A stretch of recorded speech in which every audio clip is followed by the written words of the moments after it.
don't really care about ECOSOC. We say we do. But the amount of time and attention we pay to Security Council, Jesus, I mean, you've been in a permanent mission. The person who does Security Council is the great guy on the mission. The guy who's doing ECOSOC, third committee, that's okay, you know. Right?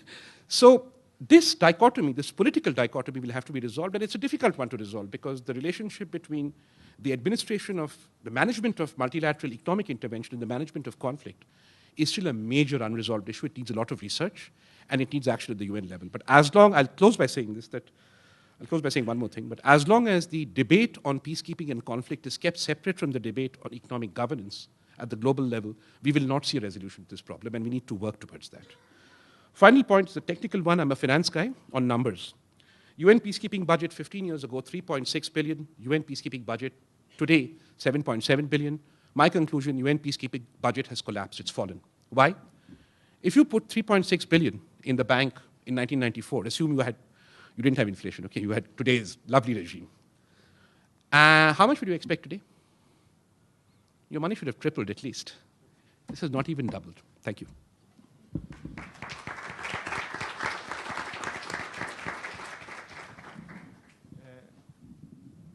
Creio que temos 10 minutos. Não é?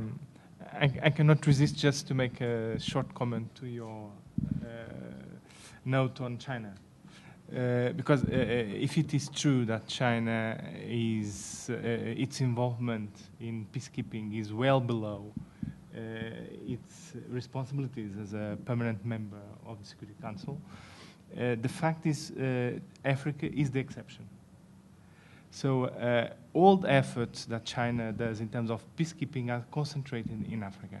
It means that they are involved in 6 out of the 7 peacekeeping missions now running, and 75% of China peacekeepers are in Africa. So there is, for some reasons, and one of the reasons is the one you just mentioned, that the PLA needs to get some exercise and to get experience on the ground. That's one of the major reasons for China to be involved in Africa. So that's the exception. But they are, and of course, I think that the main point is China is getting to understand that to be a major power, to have the status of a major power, brings with it a lot of responsibilities in the world stage. To some extent, I've been trying to resist assuming those responsibilities, but gradually this is changing, and peacekeeping is one area where I think we'll see more efforts to that effect. The anti-piracy mission in the Gulf of Aden is another example how they are getting much more involved in the. But just to, so creio que podemos então abrir o debate. Várias questões aqui foram colocadas. Que obstáculos para esta maior interligação? Creio que foram referidas questões financeiras, os receios dos Estados que se sentam no Conselho de Segurança em assumir mais compromissos que resultariam de uma extensão das missões.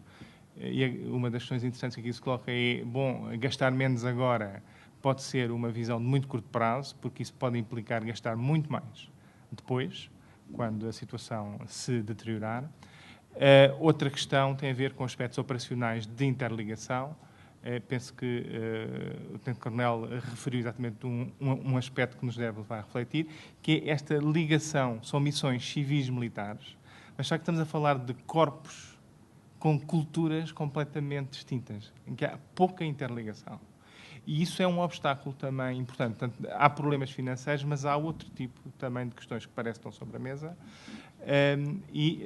Também foi aqui, digamos, salientado, penso de uma forma interessante, formas práticas de ultrapassar esta questão. Eu dei particularmente atenção à questão que o Sr. Tenente-Coronel referiu e que mostrou, aliás, aqui exemplos, que é a possibilidade de os militares que intervêm, eles próprios terem ações de reconstrução. Ou seja, se utilizarmos regimentos de engenharia, regimentos de comunicações, podem ter um efeito extremamente interessante de articulação entre a cultura militar e o peacekeeping e também a reconstrução de infraestruturas, que é tão importante nesta fase a seguir ao conflito. Bom, mas está aberto o debate.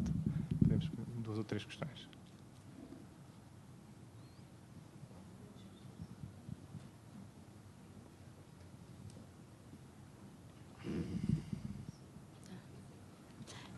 Eu Barrego, BNDES.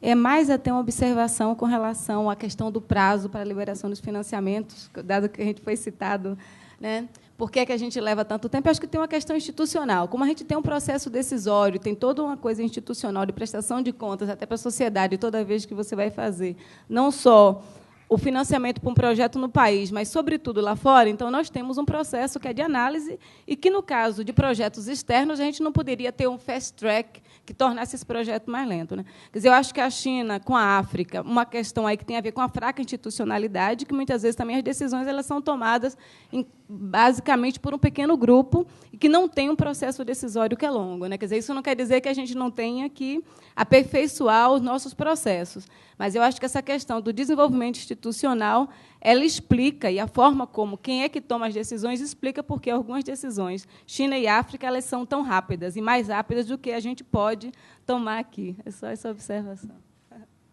Posso fazer um comentário? Pode, claro. Está funcionando? Não? Sim. Tá, ok.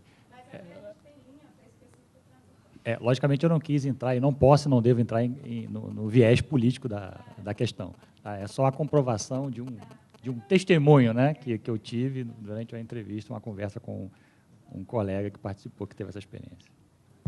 Sobre essa questão específica, posso juntar um outro dado que tem a ver com o aeroporto, o novo aeroporto internacional de Luanda, e uma das razões que explica a rapidez tem a ver com o facto de que não foi o sistema público tradicional chinês que tomou a decisão e que está a financiar o aeroporto. Foi exatamente o grupo que eu fiz referência, o chamado 88 Queensway Group, que é um grupo de empresas sediadas em Hong Kong, curiosamente na mesma morada, e que tem um enorme peso no financiamento de Angola. Para além do Exim Bank, tem qualquer coisa como entre 3 a 3,5 bilhões de dólares já disponibilizados. E são eles que estão a financiar exatamente o Aeroporto Internacional de Angola, a construção da nova Luanda, a nova cidade alternativa à Luanda, e todo o complexo do Palácio Presidencial, novo Parlamento, novos ministérios que também estão a ser planeados. Isso explica um pouco a rapidez.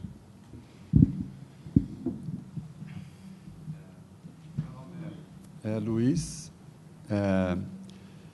e eu sou da Fundação Oswaldo Cruz, quer dizer, da área da saúde, mas só para ilustrar um pouco a minha intervenção, eu trabalhei em alguns países numa situação pós-conflito, sendo que a última foi no Timor-Leste, então,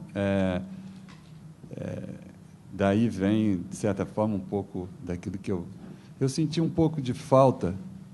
Eu vou tentar falar só um pouco da minha percepção entre o que eu vejo de importante em termos do que a gente discutiu de cooperação e essa situação que a gente está discutindo de pós-conflito. E, nessa apresentação, eu, às vezes, fiquei meio confuso, porque, assim, existe uma situação de conflito, né, e que você tem uma certa interferência, e, uma vez que você passa, você tem alguns momentos diferenciados, que eu acho que você tem momentos, inclusive, de ação diferenciada, que você tem um momento emergencial e você depois passa o momento emergencial e requer algumas outras ações. E quanto mais você vai passando, o aspecto do desenvolvimento, em termos de cooperação, vai ficando mais forte, embora ele também exista em outras áreas.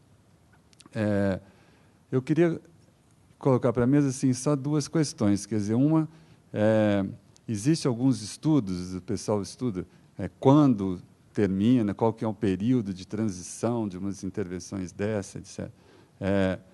Mas eu sei também que queria saber como é que fica esse paradoxo entre a questão